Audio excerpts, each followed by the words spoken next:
Hello everyone, welcome in my YouTube channel Deepthi Tutorials. Student, today I am going to explain you the lesson 4 of class 9th English book Movements, and the title of the lesson is In the Kingdom of Fools. So before we start the chapter, let's know something about the writer of this story. This story was written by Mr. A.K. Ramanuj, who was an Indian poet and scholar of Indian literature. He was born in 16th March 1929 in Missouri and died on 13th July 1993 at the age of 64 years. His notable works are Striders, which he was written in 1966, and second one is Second Sight. ठीक है, अब चलते हैं अपने chapter पे, in the kingdom of फूल्स। इसमें यह दिखाया गया है कि एक राज्य होता है जो किससे भरा होता है, मूर्खों से भरा होता है। और इस राज्य के सबसे बड़े मूर्ख कौन होते हैं? उस राज्य के राजा और उसके मंत्री। ये राजा और मंत्री जो होते हैं वो एक बार डिसाइड करते हैं कि यार ये तो बहुत रूटीन सा होता है कि सब लोग दिन में काम करते हैं, रात में आराम करते हैं, तो हम लोग कुछ इससे डिफरेंट करेंगे। और डिफरेंट वो क्या डिसाइड करते हैं कि जो अब हम आज से हमारे राज्य में जो लोग हैं वो दिन में आराम किया करेंगे, अपने अपने घरों में रहेंगे, और रात होगी तब वो अपने काम पे आएंगे, दुकानें खोलेंगे, सब्जी बेचेंगे, जो भी उनका काम है वो करेंगे, बट वो काम वो रात में करेंगे। एज सन राइजेस वो सो जाएंगे, आराम कर लेंगे, और व्हेन सनसेट वो अपना काम करा करेंगे। तो ये करके वो सोचते हैं कि हम थोड़ा कुछ जो बाकी लोगों से दुनिया से हट के कुछ काम कर रहे हैं, हम कुछ डिफरेंट काम करेंगे। अब इस चीज के लिए ये लोग माने, जनता माने, इसके लिए उन्होंने क्या अनाउंस किया कि अगर कोई भी इस चीज को हमारे जो हमारे आज्ञा है उसको डिसोबे करेगा या नहीं मानेगा तो उसको सजाए मौत दी जाएगी, उसको मार दिया जाएगा। तो मौत के डर से जो जनता भी होती है वो भी बेचारी अपने राजा की आज्ञा को मानने को मजबूर हो जाती है, और वो जैसा राजा का आज्ञा होता है कि दिन में सो और रात में काम करो, तो वो उसी चीज को फॉलो करने लग जाते हैं। इवन कि उन्होंने अपने जो कैटल्स होते हैं, जो पेट्स होते हैं, उनको भी ऐसा सिखा रखा था कि दिन की टाइम पे वो भी सो जाते थे और रात में ही वो घरों से बाहर आ पाते थे। फिर एक बार क्या होता है, उस राज्य में दो लोग आते हैं जिसमें से एक गुरु होता है और सन्यासी होते हैं वो। एक गुरु सन्यासी होता है और एक उसका शिष्य होता है। दोनों उस राज्य में आते हैं, किसमें? इन किंगडम ऑफ फूल्स में आते हैं। तो वो महसूस करते हैं कि राज तो बड़ा सुंदर है, बहुत अच्छा लग रहा है, काफी बड़ा है, लेकिन एक चीज वो नोटिस करते हैं कि यहाँ पे कोई दिख नहीं रहा, क्योंकि वो आए हुए जिस टाइम पे आते हैं वो दिन का समय होता है। तो दिन के समय में आपको पता है कि राजा की आज्ञा होती है कि सब लोग सोते रहेंगे। तो इसी कारण जब गुरु और शिष्य वहां पे आते हैं तो वो क्या देखते हैं, चारों तरफ शांति है, कोई एक इंसान नहीं दिख रहा, एक जानवर नहीं दिख रहा। तो वो लोग थोड़ा सा इस चीज को लेके थोड़ा सा उनको अजीब सा लगता है। पर वो धीरे धीरे राज्य घूमते रहते हैं और तब तक घूमते घूमते रात होने लगती है, शाम होने लगती है, और उनको भूख लगने लगती है। जैसे ही शाम होती है वो क्या देखते हैं कि सारी दुकानें खुल गई हैं, सब तरफ सब लोग अपने काम धंधे में लग गए हैं, जिनका जो काम होता है, कोई जहाँ दुकान खोला है, कोई अपने काम पे गया है, कुछ फल सब्जी बेच रहा है, जिसका जो जो काम है वो स्टार्ट कर देते हैं। तो उनको भूख लगी होती है, इसलिए वो जाके एक दुकान पे कुछ खाने पीने का सामान लेते हैं। फिर वहां पे वो फिर से सरप्राइज होते हैं कि वो ये देखते हैं कि उसमें क्या रूल था कि आप कितना भी सामान लो, आपको पैसे सिर्फ कितने देने रहते हैं? 1 डूडू। ठीक है, ये डूडू उनकी करेंसी होती है उस राज्य की। तो अगर आप कितना भी सामान ले लो, पर आपको पैसा सिर्फ एक ही डूडू देना रहता है, उससे ज्यादा नहीं। तो जब ये सब देखते हैं तो गुरु को तो बड़ा अजीब लगता है, लेकिन उनका जो शिष्य होता है वो बहुत खुश हो जाता है कि भाई ये तो बहुत अच्छी जगह है कि आप भरपेट खाना खा लो, और सिर्फ किसमें? 1 डूडू में। जब रात को गुरु शिष्य आराम कर रहे होते हैं तो गुरु शिष्य से कहता है, देखो ये चीज मुझे बड़ी अजीब सी लग रही है, क्योंकि ये ऐसा नॉर्मल होता नहीं है कि रात में लोग काम कर रहे हैं, दिन में सब लोग सो रहे हैं, और कितना भी सामान ले लो वो सिर्फ 1 डूडू ही देना है आपको। तो गुरु कहते हैं कि मुझे ये सब ठीक नहीं लग रहा, मुझे ऐसा लग रहा है ये मूर्खों का राज्य है, और यहाँ पे रहना ठीक नहीं है, क्योंकि मूर्ख इंसान तुम्हारे को किस मुसीबत में कब डाल देगा तुम्हें नहीं पता। तो इसीलिए गुरु कहते हैं कि भाई अपन यहाँ से चलते हैं, ये राज्य अपने लिए ठीक नहीं है। और जो शिष्य होता है वो कहता है, गुरु इसमें क्या गलती है भाई? देखो हमने इतना सारा खाने का सामान लिया, सब कुछ लिया, लेकिन हमें सिर्फ पे कितना करना पड़ा? सिर्फ 1 डूडू। ये तो बहुत अच्छी जगह है, यहाँ पे कितना कम पैसा लगा हमारा, कम पैसे में हमें भरपेट खाना मिल गया, हम आराम से रह सकते, तो हम ऐसी जगह को क्यों छोड़ के जाएं? पहले तो गुरु काफ़ी इंसिस्ट करता है शिष्य को, बहुत समझाता है, बट जब देखता है कि शिष्य नहीं समझने वाला तो गुरु अपने शिष्य से कहता है कि भाई तुमको रहना है तो तुम रहो, पर मैं इस राज्य में नहीं रहूँगा और मैं इस राज्य से जा रहा हूँ।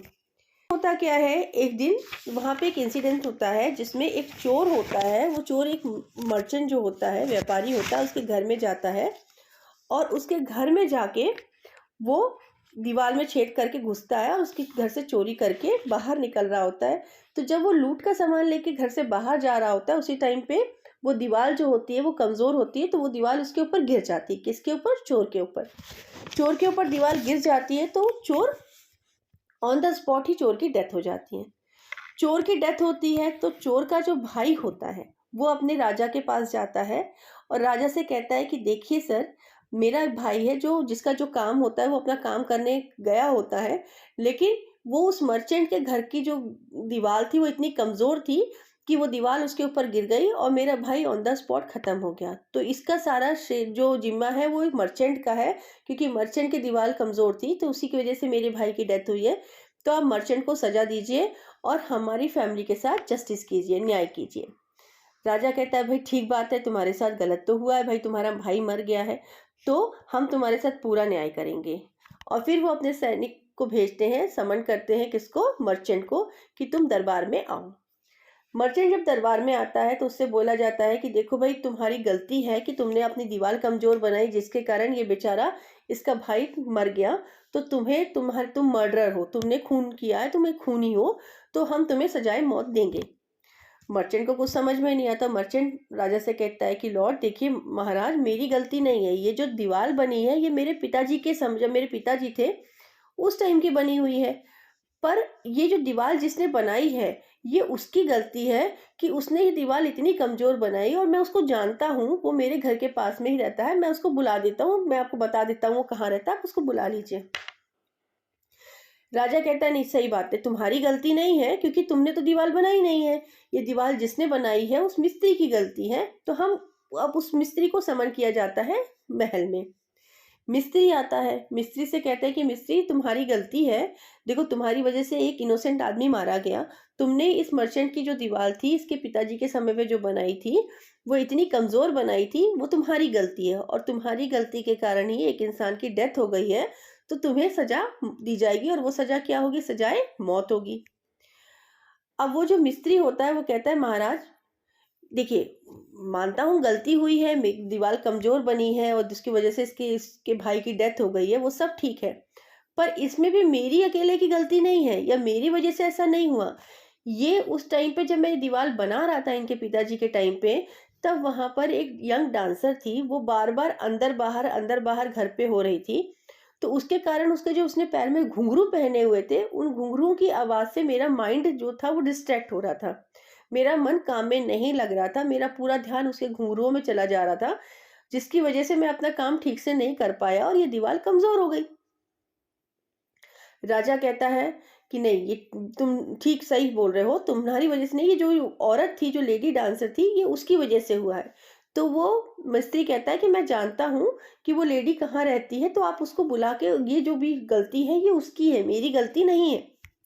अब उस लेडी डांसर को समन किया जाता है, लेडी डांसर आती है, तो वो उस टाइम पे जब यंग लेडी होती है तो अब वो काफ़ी बुढ़ी हो गई होती है, उसको बुलाया जाता है, तो वो आती है, राजा के सामने पेश होती है। राजा उससे कहता है कि देखिए, आप इस आदमी को पहचानती हैं?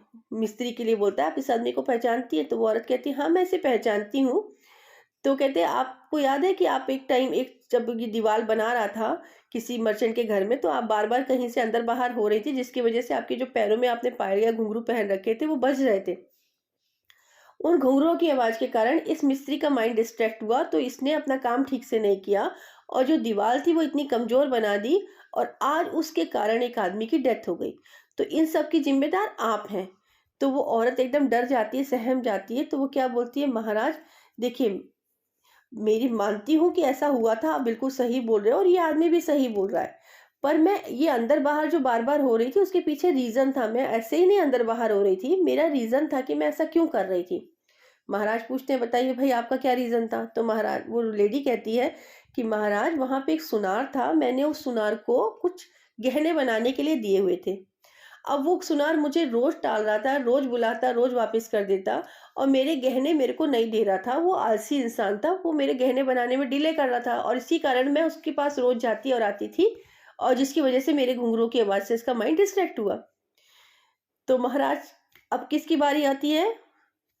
सुनार की। सुनार को बुलाया जाता है, सुनार आता है। सुनार से कहा जाता है कि क्यों भई तुमने इस औरत ने तुम्हें गहने बनाने के लिए दे दिए, तुमने इसके गहने नहीं बनाए, जिसके कारण ये बार-बार तुम्हारे घर में आती-जाती रही और इसके कारण इसका जो आदमी है, ये जो मिस्त्री है, इसकी घुं बार-बार आती-जाती थी तो इसकी घुंघरुओं की आवाज़ से इसका माइंड डिस्ट्रैक्ट होता रहा और इसने एक कमज़ोर दीवार बना दी जिसके कारण आज एक आदमी मारा गया। तो यू आर द कल्प्रिट, तुम ही गुनहगार हो और तुम्हें ही सज़ा मिलनी चाहिए। सुनार कहता है कि अब सिर्फ सुनार को लगता है कि वो, क्योंकि क्या होता है ना, सुनार जब वो औरत बताती है तो सुनार को कहीं से कहीं पता चल जाता है कि अब शायद मेरी बारी आने वाली है, तो वो छुप जाता है। तो राजा अपने सैनिकों से कहता है कि वो कहीं पे भी छुपा हो उसको ढूंढ के लेके आओ।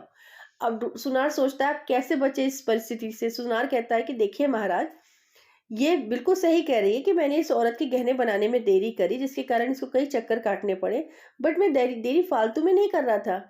एक्चुअली उस टाइम पे एक रिच मर्चेंट थे जिनके घर में शादी आने वाली थी, तो मुझे उनके गहने बनाने थे और आप जानते हो कि जो अमीर कस्टमर होते हैं हमें उनका खास ध्यान रखना पड़ता है।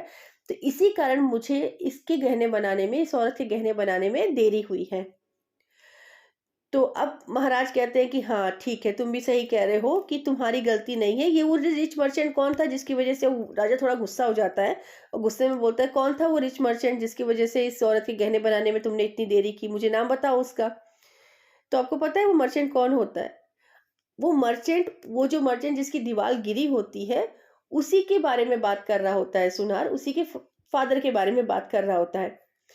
तो जब उसको बोला जाता है तो मर्चेंट के फादर के बारे में मर्चेंट को फिर बुलाया जाता है और उसको बोला जाता है, राजा क्या बोलता है, मुझे तुम जब पहली बार आए थे ना, मुझे तभी लग गया था कि इन सब के पीछे कहीं ना कहीं तुम ही होगे। तो मर्चेंट कहता है, महाराज मेरी गलती नहीं है, देखिए ये जो भी कुछ हुआ वो मेरे पिताजी के समय हुआ और मेरे पिताजी ने ही गहने वहने जो भी बनवाए होंगे शादी वादी के लिए वो मेरे पिताजी की वजह से हुआ है, तो इसमें मेरी गलती नहीं है। तो और अब आप उनको क्या सजा दोगे, क्योंकि वो तो मर चुके हैं। अब पिताजी जो मर्चेंट थे उसके फादर जो उनकी डेथ हो चुकी थी, तो अब उनके बारे में अब उनको क्या सजा दोगे, जो खुद ही मर चुका है अब उसको आप सजा तो नहीं दे सकते। तो राजा कहता है कि नहीं देखो, ऐसी बात है कि कुछ भी हो, गलती तो हुई है, क्राइम तो हुआ है, तो हमें जजमेंट तो देना पड़ेगा, हमें किसी ना किसी को पनिश तो करना पड़ेगा। तो वो अपने सैनिकों को आदेश देता है कि इस मर्चेंट को उठाओ और जो स्टेक है उसके अंदर रख दो और सजा इसी को मिलेगी, क्योंकि इसके फादर की वजह से हुआ चाहे किसी की वजह से हुआ हो, जुर्म हुआ है, उस आदमी की डेथ हुई है, तो पनिशमेंट तो हम किसी ना किसी को देंगे। जब उसको ले जाके स्टेक पे लिटाया जाता है मर्चेंट को, तो मंत्री आता है, राजा से कहता है, देखिए राजा साहब, ये जो मर्चेंट है वो बहुत पतला है, बहुत दुबला पतला है, हम इसको स्टेक में लिटाल रहे हैं तो ये फिट नहीं बैठ रहा है। राजा कहता है अब क्या करा जाए। तो वो दोनों डिसाइड करते हैं, राजा मंत्री, और क्या डिसीजन पे पहुंचते हैं कि राज्य में अपने सैनिकों को बुला के राजा आदेश देता है कि इस राज्य में जाओ, जो सबसे मोटा ताजा पर्सन हो उसको पकड़ के लेके आ जाओ और हम उसको उस स्टेक में लिटाएंगे। सैनिक को राजा का आज्ञा मानना पड़ता है। सैनिक चले जाते हैं बेचारे, और वो पता है कहाँ जाते हैं, वो जाते हैं उसी शिष्य के पास जो कि खा पी के, जो सस्ता खाना खाने की लालच में यहाँ रुका होता है और खा पी के बहुत मोटा सांड जैसा हो गया होता है, उसी के पास जाते हैं और उसको पकड़ के ले आते हैं। जब उस शिष्य को ला रहे होते तो शिष्य कहता है, भाई मेरी क्या गलती, मैं तो एक सन्यासी हूँ, मैं यहाँ पे रहता हूँ, मैंने तो कोई क्राइम किया नहीं, तो मुझे क्यों पकड़ के लेके जा रहे हो। तो सैनिक लोग बोलते हैं कि भाई देखिए, हम मानते हैं आप एक सन्यासी हो और आपका कोई भी इन सब से इन्वॉल्वमेंट नहीं है, आपका कोई भी लेना देना नहीं है, पर क्या करें, हमारे राजा की आज्ञा है कि हमको किस राज्य के सबसे मोटे ताजे आदमी को पकड़ के लेके आना है, तो वो तो आप ही हो, तो इसलिए हम आपको लेके जा रहे हैं। तब उस शिष्य को अपने गुरु की कही हुई बात याद आती है कि ये मूर्खों का राज्य है और ये किसी ना किसी दिन तुम्हें किसी बड़ी मुसीबत में फंसा देंगे जो कि तुम सोच भी नहीं सकते हो। अब वो शिष्य बहुत ज्यादा डर जाता है और डर के मारे मन ही मन अपने गुरु को याद करता रहता है कि गुरुजी आइए मुझे बचा लीजिए, गुरुजी आइए मुझे बचा लीजिए। और ये गुरु जो होते हैं उनके अंदर एक शक्ति होती है कि वो किसी के भविष्य, वर्तमान और भूत के बारे में जान लेते हैं। ये उनके पास एक मैजिकल पावर होती है। तो जब उनको एहसास होता है गुरुजी को कि मेरा शिष्य अब किसी ना किसी मुसीबत में पड़ गया है, तो वो तुरंत बिना समय गंवाए अपने शिष्य के पास पहुंच जाते हैं। अब उस टाइम पे शिष्य कहाँ होता है? राजा के दरबार में होता है, बंधा हुआ रहता है। तो गुरु जब आते हैं तो शिष्य के कान में कुछ बड़बड़ाते हैं और जाके राजा से क्या बोलते हैं, देखो राजा जी, आप इतने महान राजा हो, आपका राज्य इतना महान है, आप इतने बुद्धिमान हो, तो आप मुझे एक जवाब दो कि राजा आपके सामने कौन बड़ा है, गुरु बड़ा है या शिष्य बड़ा है? तो राजा बोलता है, भाई देखिए, इसमें तो कोई दो राय नहीं है कि गुरु ही बड़ा होता है। तो जब वो ऐसा बोलते हैं तो गुरु कहते हैं, ठीक है, आपके माँ आपने कह दिया ना कि मैं बड़ा हूँ, तो आप मुझे पहले इस ट्रेक में लिटाल दो और पहले मुझे मौत दे दो। तो जब ये शिष्य देखता है तो उसने जब उसको गुरु आया होता है तो गुरु ने कुछ उसको समझाया होता है, तो जैसे ही वो गुरु ये बोलता है मुझे पहले मार दो, तो शिष्य कहता है, नहीं नहीं नहीं, पहले इनको नहीं, पहले मुझे मारो। राजा बहुत कंफ्यूज होता है कि भाई ये मरने के लिए क्यों आपस में लड़ रहे हैं। तो राजा थोड़ी देर कंफ्यूज बैठा रहता है, फिर भी दोनों आपस में एक दूसरे से लड़ते रहते हैं। गुरु कहता है पहले मैं मरूंगा, शिष्य कहता है पहले मैं मरूंगा। तब जो राजा होता है उन दोनों को रोकता है और गुरु से कहता है, आप मुझे एक बात बताइए कि आप ऐसा क्यों चाहते हो? भाई इसके साथ तो हमारी मजबूरी है, क्योंकि हमको कोई मोटा ताजा आदमी चाहिए था, इसलिए हम इसको पकड़ के लेके आए, बट आप तो बिल्कुल इनोसेंट हो, आप क्यों मरना चाह रहे हो इसके लिए? तब भी गुरु अपनी रट लगाया होता है, नहीं कि पहले मुझे मारो, शिष्य कहता है मुझे मारो, यही सब चलता रहता है। तो फिर बाद में गुरु कहते हैं कि देखिए, अगर आप ये जानना चाहते हो तो आपको मुझसे एक प्रॉमिस करना पड़ेगा, और ये प्रॉमिस ये है कि मैं जब आपको ये राज बता दूंगा कि मैं ऐसा क्यों कह रहा हूँ, तो आप मुझे ही पहले मौत दोगे, फिर मेरे बाद मेरे शिष्य को मारोगे। तो राजा उनसे प्रॉमिस कर लेता है कि ठीक है, चलिए आप बताइए तो कि क्या बात है। तो गुरु कहता है कि देखिए महाराज, ये जो आपका स्टेक है ना, ये जो न्याय के देवता है, ये उनका स्टेक है, और ये बहुत आपका शहर, देश है, जो राज्य बहुत पवित्र है। तो ये कहा गया है कि जो भी पहले इस स्टेक में मरेगा वो इस राज का राजा बनेगा। कब बनेगा? जब वो अगला जन्म लेगा, तब वो इस राज्य का राजा बनेगा, और जो दूसरी बार में मरेगा वो इसका मंत्री बनेगा। तो भाई मैं चाहता हूँ कि मैं यहाँ का राजा बनूं, क्योंकि हम, भाई आपने तो राज्य कर लिया, आपने तो धन धान सब देख लिया, आप बिल्कुल अच्छे से रह रहे हो, बट मैं अपनी जिंदगी से तंग आ गया हूँ, इधर उधर भागता रहता हूँ, पैसे के लिए परेशानी रहती है। तो मैं चाहता हूँ कि अब अगले जन्म जब हो मेरा, तो मैं इस राज्य का राजा बनूं, और क्योंकि आप मुझे पहले मारोगे तो मैं राजा बनूंगा, और ये शिष्य जब दोबारा दूसरी बार मरेगा तो मेरा मंत्री बन जाएगा। तो राजा बिल्कुल शॉक हो जाता है जब वो सुनता है। तो वो उससे कहता है कि ठीक है भाई, अभी ये जो सजा देने का प्रक्रिया है उसको रोकते हैं, इसको कल के लिए पोस्टपोन करते हैं, बढ़ाते हैं, कल करेंगे अपन ये काम, हमें अभी सोचने का समय दो। गुरु और शिष्य को जेल भेज दिया जाता है और राजा और मंत्री आपस में बैठ के डिस्कशन करते हैं। तो राजा मंत्री से कहता है कि देखो, ये जो आदमी है ये एक सन्यासी है, सन्यासी कभी झूठ नहीं बोलेगा, और अगर वो ऐसा बोल रहा है तो हम ऐसा क्यों होने दें कि हम अपना राज्य अगले जन्म में किसी दूसरे आदमी के हाथ में चले जाने दें। हम तो यही चाहेंगे कि अगले जन्म में भी हम ही इस राज्य के राजा बने। तो अब क्या करें? तो अपन एक काम करते हैं, जैसे गुरु ने कहा है कि जो पहले मरेगा वो राजा बनेगा, तो इनको हटा देते हैं और अपन दोनों ही मर जाते हैं। पहले मैं मर जाऊंगा तो मैं राजा बन जाऊंगा, और दूसरे नंबर पे तुम मर जाना तो तुम मंत्री बन जाओगे। मंत्री भी मूर्ख ही होते हैं उनके, मंत्री भी उसकी बात से सहमत हो जाते हैं राजा की, कि ठीक है राजा जी, आप जो कह रहे हो बिल्कुल सही है, अपन ऐसा ही करते हैं, इनको दोनों को जाने देते हैं, और पहले आप मर जाना, उसके बाद मैं मर जाऊंगा, तो आप राजा बन जाओगे, मैं मंत्री बन जाऊंगा। अब वो क्या करते हैं, अपने जो उनके लॉयल सैनिक होते हैं, जो उनके बहुत आज्ञाकारी सैनिक होते हैं, उनको बुलाते हैं और उनको जो सजा देते हैं ना, उनको बुलाते हैं और उनसे कहते हैं कि देखो, कल रात में हम आपके पास 2 आदमी भेजेंगे, तो उसमें से जो आदमी आपके पास पहली बार आए उसको आप पहले मार दीजिएगा, और जो दूसरे में आए उसको दूसरी बार मार दीजिएगा। तो और इसमें करने में बिल्कुल भी गलती नहीं होनी चाहिए, बिल्कुल तरीके से ये काम होना चाहिए। तो वो लॉयल होते हैं, वो मान जाते हैं, आज्ञा मान जाते हैं राजा की। तो राजा और मंत्री जो होते हैं वो थोड़ा-सा अपना भेष वही गुरु और शिष्य टाइप का बना लेते हैं, और पहले राजा जाता है तो राजा को मार दिया जाता है, और फिर मंत्री जाता है, मंत्री को मार दिया जाता है, और गुरु और शिष्य को वहां से हटा दिया जाता है। अगले दिन सवेरे होती है तो उस राज्य के लोग जब देखते हैं कि वहां पे 2 बॉडी होती हैं, वो एक राजा की होती है और एक मंत्री की होती है, तो वो लोग बहुत चौंक जाते हैं कि भैया ये क्या हो गया, सजा तो इनको मिलनी थी और मर गए दोनों कैसे गए। वो बड़ा आश्चर्य होता है कि हमारे राजा और मंत्री हमारे राज्य के मर गए, हमारे राज्य अब कैसे चलेगा। तो वो लोग, उनमें से कुछ जो इंटेलिजेंट लोग होते हैं, वो डिसाइड करते हैं कि जो गुरु और शिष्य है, इनसे बढ़िया ऑप्शन हमें राजा और मंत्री के लिए कोई नहीं मिल सकता, तो अपन इन गुरु और शिष्य को ही अपना राजा और मंत्री बना लेते हैं। और इस टाइम पे वो जाते हैं, तब उस टाइम पे क्या कर रहे होते हैं गुरु और शिष्य, वो जो राज्य होता है उसमें चुपचाप बिना किसी को बताए चुपचाप निकलने की कोशिश कर रहे होते हैं। तो ये लोग, जनता वहां पहुंच जाती है और गुरु से क्या कहती है कि गुरु जी, आपसे अच्छा राजा हमें नहीं मिल सकता, तो आप हमारे राजा बन जाओ और अपने शिष्य को हमारा मंत्री बना दो। गुरु नहीं मानते, गुरु कहते नहीं, मैं नहीं राजा वाजा बनना चाहता। तो लेकिन जो शिष्य होता है वो मान जाता है, शिष्य बड़ा खुश होता है कि नहीं, हाँ चलो मंत्री बनने का मौका मुझे मिल रहा है, तो मैं क्यों मौका छोड़ूं। वो कहता है ठीक है, मैं मंत्री बनने को तैयार हूँ। गुरु लेकिन बिल्कुल मानने को तैयार नहीं होता है, पर उसको बहुत ज़्यादा रिक्वेस्ट की जाती है, बहुत ज़्यादा समझाया जाता है, तो वो मान जाता है। पर वो अपनी एक शर्त रखता है कि ठीक है, आप लोग कह रहे हो कि मैं आपका राजा बनूं, तो मैं बन जाऊंगा, लेकिन एक बात है कि मैं इस राज्य के जो नियम है वो बदलूंगा। जो पहले राजा के नियम थे, मैं उस राज्य के राजा उसके हिसाब से अपना राज्य नहीं चलाना चाहता। मैं अपने नियम के अनुसार अपना राज्य चलाऊंगा। जैसे दुनिया में काम होता है, दिन में लोग दुकानें खोलते, काम धंधे पे जाएं, अपना काम करें और रात में आराम करें।